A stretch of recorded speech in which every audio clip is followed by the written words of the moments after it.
भैया, ये आपका कचरा यहीं रह गया। हाँ तो क्या हो गया, तू उठा लेना ये कचरा। ये तू क्या होता है, जरा तमीज से बात करो। ओए चुईया, अपनी औकात में रह समझी, वरना तुझे ही उठवा दूंगा अभी। हे भगवान, कितना बदतमीज आदमी है, औरत से बात करने की तमीज नहीं है। फौरन चली जा अंदर, तू जानती नहीं अभी मुझे। जाकर अपने पति से पूछ कौन हूं मैं। राम राम भैया। ओहो, कचरा गिर गया, मैं उठा लूंगा भैया, आप जाओ। ये तो पागल है, मैं समझाता हूँ इसे। सरिता और शंकर की नई नई शादी हुई थी। वो जिस आदमी से भिड़ रही थी उसका नाम सियाराम था। सियाराम पुलिस में हवलदार था, पर ये बात नई बहू सरिता को पता नहीं थी। वो इस बात से दुखी थी कि उसके पति ने उसकी साइड लेने की जगह उसे ही पागल कहकर चुप करा दिया, जिसके बाद से ही सरिता अपने कमरे में आकर मुंह फुलाकर बैठ गई। क्या हुआ, गुस्सा हो क्या? नहीं, मैं तो पागल हूँ ना, और पागल गुस्सा थोड़े ही होते हैं। अरे पगली, वो सियाराम पुलिस में हवलदार है, इसलिए यहाँ उससे कोई नहीं उलझता, समझी? तुम अभी नई नई आई हो तो इसलिए तुम्हें पता नहीं है उसके बारे में। हाँ, है तो वो हवलदार, पर असल में एक नंबर का गुंडा है वो। आप लोग उससे इतना डरते हो, इसीलिए गुंडा बना बैठा है वो। अरे तुम जानती नहीं हो उसे।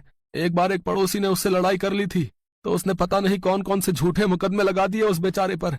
मकान खाली करके जाना ही पड़ा उसे। शंकर की बात सुनकर सरिता चुप हो गई। वो समझ गई थी कि शंकर ठीक ही कह रहा था। सियाराम से उलझने में कोई समझदारी नहीं थी। सरिता ने भी सोच लिया कि वो सियाराम से दूर ही रहेगी, मगर ये इतना आसान नहीं था।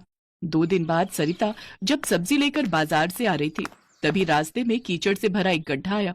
सरिता खुद को कीचड़ से बचाकर चल रही थी, तभी सियाराम पीछे से बाइक लेकर आया और उसकी बाइक जब उस गड्ढे के ऊपर से गुजरी तो उसका सारा कीचड़ उछलकर सरिता के कपड़ों पर आ गया।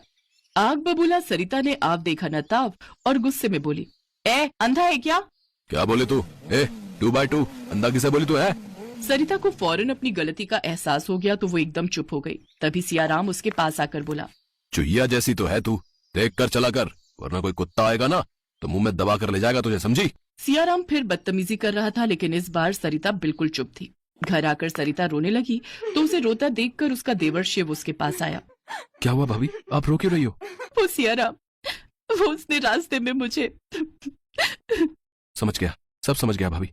भाभी, आप उससे जितना दूर रहो उतना ही अच्छा। एक नंबर का छठा बदमाश है वो। अगर पुलिस में ना होता तो पता नहीं कितनी बार पिटा होता वो सबसे। शिव सरिता का इकलौता देवर था। वो अपने बड़े भाई शंकर के साथ ही रहता था। बचपन में ही उन दोनों के माता पिता का देहांत हो गया था। घर चलाने के लिए शंकर ने अपने पापा की दुकान संभाल ली और शिव भी उसके साथ ही काम करने लगा।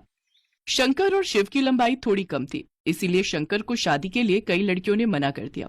फिर उसे सरिता मिली जो लंबाई में उससे भी छोटी थी, तो शंकर की शादी सरिता से हो गई। सरिता अपनी कम लंबाई की वजह से बचपन से दुखी थी और यहाँ सियाराम उसे बार बार